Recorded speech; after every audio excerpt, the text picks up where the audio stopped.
Did you know wolves never cooked their own food? Would you believe? So I just wanted to have a chat with you today and just discuss the difference between cooked food and raw food for our canine family loved furry friends. Now, if you buy the best top quality tins of food, wilderness type things, these kind of things that refer to it, all the lovely proteins, ash, fats, it looks amazing. The marketing's fantastic. However, it is cooked.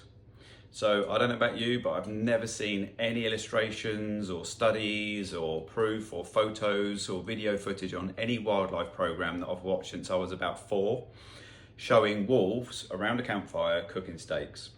And I know that sounds funny and it's a bit silly, but just let that set in. You know, if you're feeding your dog, if you're not part of the Canine Carnivore, which is my group for raw feeding, making it easy for dogs for you to switch them from kibbles and store-bought foods and processed foods, just let it set in. Think about it. Everything that you buy is cooked.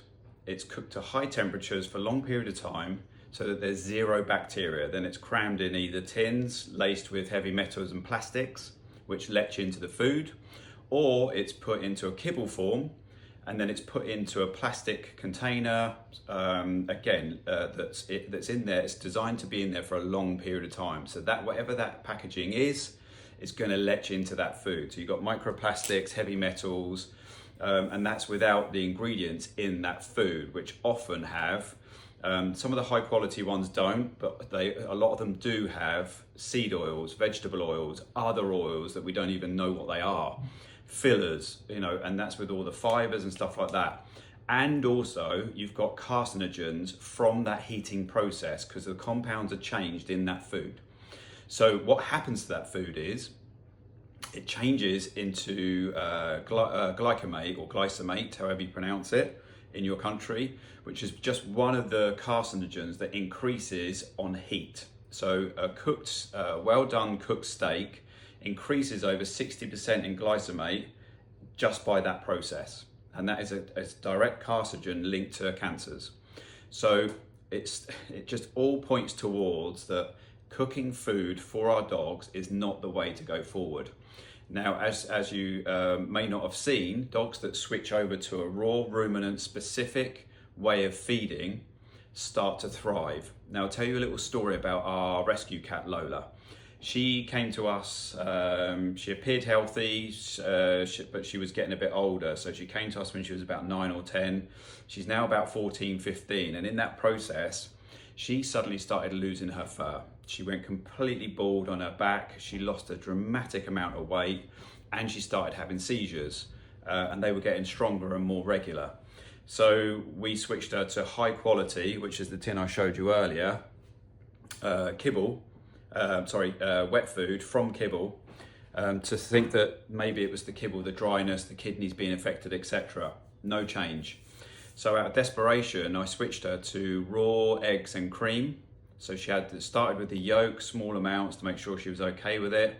I mean, this was a cat that was out hunting. She'd bring home voles and mice that size and crunch and eat them. It was pretty fierce. But she stopped hunting. So I switched her, we got rid of the kibbles, the store-bought, everything, raw eggs, cream, and then I started introducing raw beef mince of 80-20, 80% protein, 20% fat. She, over the weeks, well, I'd say months really, gradually started getting better, but it took its time.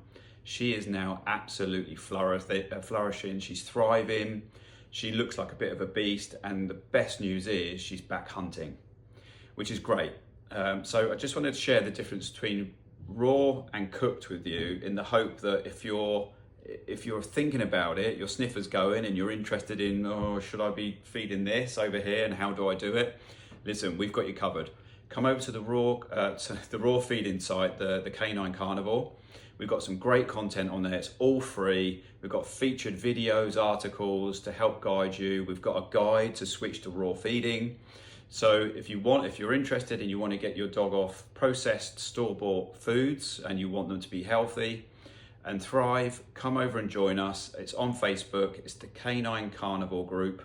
My name's Brett Lee, and I welcome you over there. Thank you very much.